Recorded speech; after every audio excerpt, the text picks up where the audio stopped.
मराठा समाजाला आरक्षण मिळावे आणि ते कायम सविनय सादर करावे यासाठी सिन्नर तालुका भाजपाच्या वतीने शुक्रवार दिनांक 18 सप्टेंबर रोजी सिन्नर तहसील कार्यालयासमोर आत्मक्लेश उपोषण आंदोलन करण्यात आले। सकाळी 9 वाजता या उपोषणाला सुरुवात करण्यात आली, तर दुपारी प्रशासनाच्या वतीने मागण्यांचे निवेदन स्वीकारल्यानंतर सदरील उपोषण आंदोलन मागे घेण्यात आले। मागील भाजपा सरकारने सरकारी नोकरी, शिक्षण यामध्ये मराठा समाजाला 13% आरक्षण दिले होते। त्यावर सर्वोच्च न्यायालयाने अंतरिम स्थगिती दिली होती।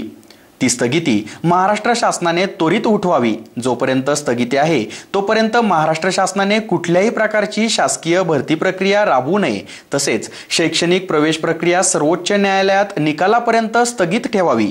मराठा समाजातील विद्यार्थी वर्गाला पूर्वीप्रमाणेच शैक्षणिक फी व प्रवेशाच्या सवलतीत सुरू ठेवाव्या, तसेच सर्वोच्च न्यायालयात शासनाने योग्य तज्ञ वकील द्यावा। या मागण्यासाठी सिन्नर तालुका भारतीय जनता पक्षाने शुक्रवार दिनांक 18 सप्टेंबर रोजी सिन्नर तहसील कार्यालयासमोर आत्मक्लेश उपोषण आंदोलन सुरू केले होते। सकाळी 9 वाजता या आंदोलनास सुरुवात झाली। दुपारी शासनाच्या वतीने मागण्यांचे निवेदन स्वीकारल्यानंतर हे आंदोलन मागे घेण्यात आले। यावेळी तालुकाध्यक्ष बाळासाहेब हांडे, महिला तालुकाध्यक्षा चंद्रकला सोनवणे, किशोर देशमुख, भाऊसाहेब शिंदे, रामनाथ डावरे, बहिरू दळवी, ज्ञानेश्वर कुऱ्हाडे, सजन सांगळे, प्रमोद उगले, आकाश शिंदे, सविता कोटुरकर, उर्मिला लासूरकर, बबन डोकफोडे, निवृत्ती शिरोळे, रुपाली काळे, अनिता काकड, जिजाबाई सोनवणे आदींसह कार्यकर्ते उपस्थित होते। एससी न्यूज साठी अक्षय गायकवाड। जय शिवराय। आज आम्ही भारतीय जनता पार्टीच्या वतीने इथे आंदोलन केलं आहे। तर मराठा आरक्षण घेण्याबाबत आहे। मराठा आरक्षणाला कुठेही इथून मागे 5 वर्षांमध्ये धक्का लागत नव्हता। त्यांनी हक्काचं आरक्षण मिळवून दिलेलं होतं देवेंद्र फडणवीस यांनी। आणि आज उद्धव ठाकरेंनी ठाकरे सरकार 3 गाडी काम बिगाडी यांनी कामं बिघडवितच चालले। जसे जसे हे घेत आहे कामं हाती घेत आहे ते बिघडतेच चालले आहेत। आणि मराठा आरक्षण देण्याबाबत तर त्यांचं लक्ष ठेवलं नाही, कोणाचं लक्ष ठेवलं नाही। मागून निवडणुकीच्या टायमाला मतदान घेण्याच्या बाबतीत ते फक्त मराठ्यांच्या याच्यावर मराठ्यांसाठी लढणार आहेत, मराठ्यांसाठी झगडणार आहेत आणि मराठ्यांच्याच पाठीमध्ये खंजीर खुपसत आहेत। तर हे खंजीर खुपसलं आम्ही चालून देणार नाही। भारतीय जनता पार्टीच्या वतीने आज आम्ही छोटंच आंदोलन केलंय, याच्यानंतर आम्ही खूप मोठं आंदोलन करणार आहे। यांनी लवकरात लवकर निर्णय दिले पाहिजे। यापूर्वी भारतीय जनता पार्टीचं सरकार आपल्या राज्यामध्ये होतं आणि अनेक वेळा या महाराष्ट्रामध्ये 20-20, 25-25 लाख लोकांनी, समाजाने या ठिकाणी आरक्षण मिळावं म्हणून प्रत्येक जिल्ह्यात, तालुक्यात भव्य असे मोर्चे काढले आणि आरक्षण मिळण्यासाठी सर्व समाज हा त्या ठिकाणी लढला आणि समाजाच्या बरोबर राहून तत्कालीन मुख्यमंत्री माननीय देवेंद्रजी फडणवीस यांनी आरक्षण त्या ठिकाणी मिळवून दिलं आणि पुढे ते आरक्षण हायकोर्टामध्ये टिकलं। परंतु या ठिकाणी आता जे महाविकास आघाडी सरकार म्हणतात ते, परंतु मी महाभकास आघाडी सरकार म्हणतो। या सरकारने या सरकारला हे आरक्षण सर्वोच्च न्यायालयामध्ये टिकवता आलं नाही। त्यामध्ये असणारे जे काही बारकावे आहे त्या अपिलामधील ते त्या ठिकाणी माननीय सर्वोच्च न्यायालयापुढे व्यवस्थितपणे मांडले नाही आणि त्यामुळे काही काळासाठी अंतरिम स्थगिती त्या ठिकाणी मिळालेली आहे आणि त्यामुळे समाजातील, मराठा समाजातील जे विद्यार्थी आहे ते शैक्षणिक प्रवेश प्रक्रियेमधून बाहेर फेकले जाणार आहे। त्याचप्रमाणे काही नोकर भरती होते, त्या नोकर भरतीमध्ये सुद्धा मराठा समाजाचे जे काही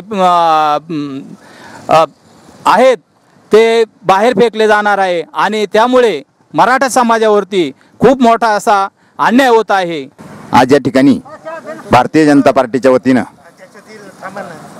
जे काही मराठ्यांना जे आरक्षण दिलं होतं ते आरक्षण या आघाडीच्या सरकारनं व्यवस्थितरित्या कोर्टात न मांडल्यामुळं ह्या आरक्षणाला या ठिकाणी आव्हान देण्यात आलं आणि त्या आव्हानाची बाजू सरकारनं व्यवस्थितरित्या हँडल केली नाही, त्याची बाजू व्यवस्थित मांडली नाही।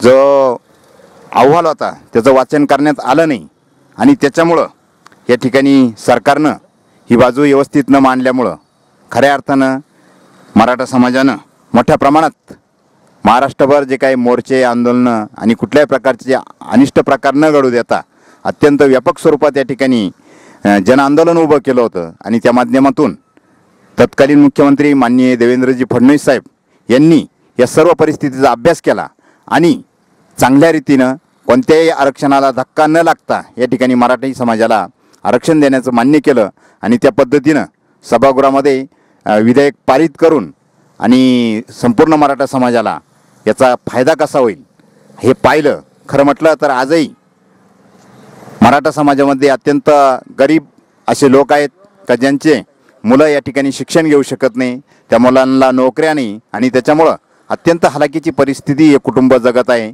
आणि त्यांना आज खऱ्या अर्थानं मराठा समाज हा मोठ्या प्रमाणात आहे, परंतु त्याची आर्थिक परिस्थिती ही ढासळली असल्याकारणानं त्याला आरक्षण असणं अत्यंत गरजेचं आहे.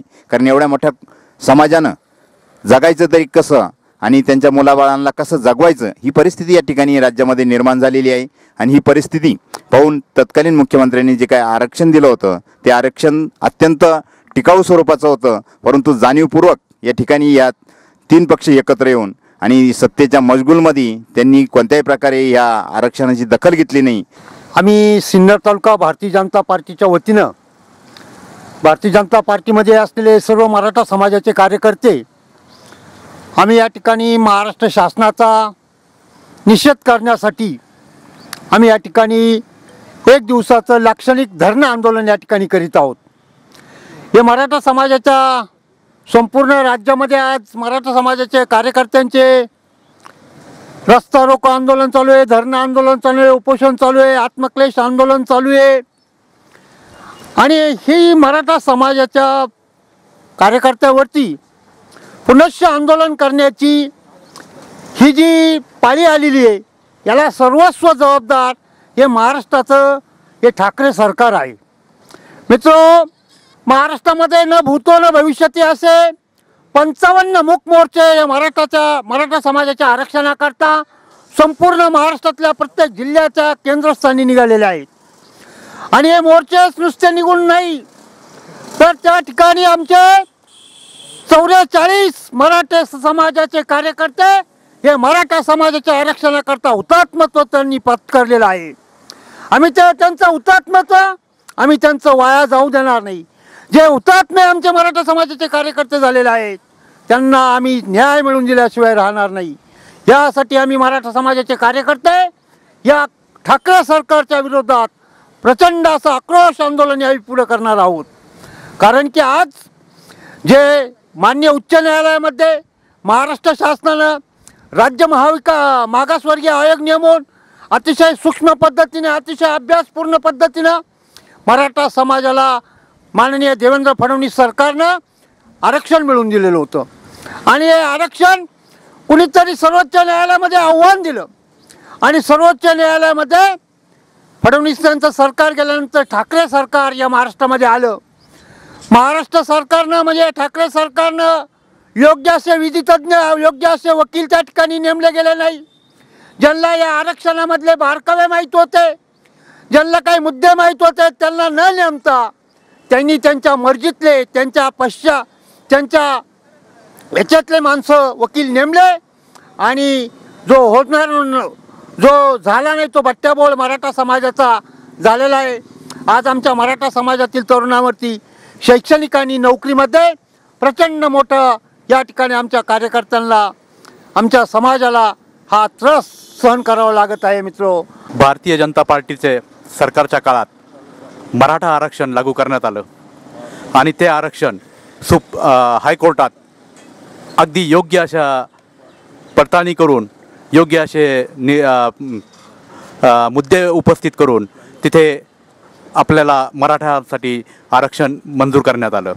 परंतु हेच आरक्षण नंतर सुप्रीम कोर्टात गेल्यानंतर तिथे टिकवण्यात विद्यमान मुख्यमंत्री व विद्यमान सरकार जे तिघाडी सरकार आलेलं आहे यांनी जाणून बुजून व जाणीवपूर्वक त्यात कोणताही मुद्दा व्यवस्थित न मांडता मराठ्यांवर कसा अन्याय होईल एवढंच बघून आणि हे आरक्षण कसं रद्दबातल होईल एवढं बघण्यात आलं आणि त्याचाच परिणाम म्हणून आज स्थगिती देण्यात आलेली आहे या आरक्षणाला. त्या आरक्षणाच्या विरोधात आम्ही भारतीय जनता पार्टीच्या वतीने आज आत्मक्लेश उपोषण करत आहोत. जर हे आत्मक्लेश उपोषण पूर्ण सरकारने याची नोंद न घेतली आणि सदर आरक्षणासाठी स्थगिती नाही मिळवली, तर स्थगिती मिळवली आहे ती उठवली नाही, तर पुढे हे आंदोलन अगदी तीव्र असं होईल. आणि ह्या तीव्र आंदोलनात मी स्वतः असं जाहीर करतो की आमरण उपोषण आम्ही करण्याच्या तयारीत आहोत. आणि येत्या 2 ते 3 महिन्यात या आरक्षणासाठी जर काही प्रयत्न नाही केले तर आम्ही इथे आमरण उपोषणसुद्धा बसू. मागच्या भारतीय जनता पार्टीचं सरकार होतं. या सरकारचे मुख्यमंत्री आमचे आदरणीय नेते देवेंद्र फडणवीस हे मुख्यमंत्री म्हणून कारभार बघत होते. मराठ्यांची दयनीय स्थिती झाली, आर्थिक स्थिती खालवली आणि मग ती स्थिती खालवल्यानंतर मराठा समाजाने गल्लोगल्ली आणि मोठमोठे लाखापेक्षा मोठे 10-10, 15-15 लाखाचे मोर्चे काढले आणि देवेंद्र फडणवीसांच्या याच्यावरती कानावरती तो आवाज गेला. आणि देवेंद्र फडणवीसांनी या सगळ्यांचा बारकाईने अभ्यास करून, अत्यंत सूक्ष्म असा अभ्यास करून हे आरक्षण कसं देता येईल आणि हे कसं टिकेल, या कोणाच्याही आरक्षणाला धक्का न लावता अगदी या ठिकाणी व्यवस्थितपणे आरक्षण हे दिलं होतं. मग नंतर मात्र या ठिकाणी जे व्हायचं ते होणारच होतं. देवेंद्र फडणवीस सांगत होते की आरक्षण देताना ते सुप्रीम कोर्टात टिकलं पाहिजे.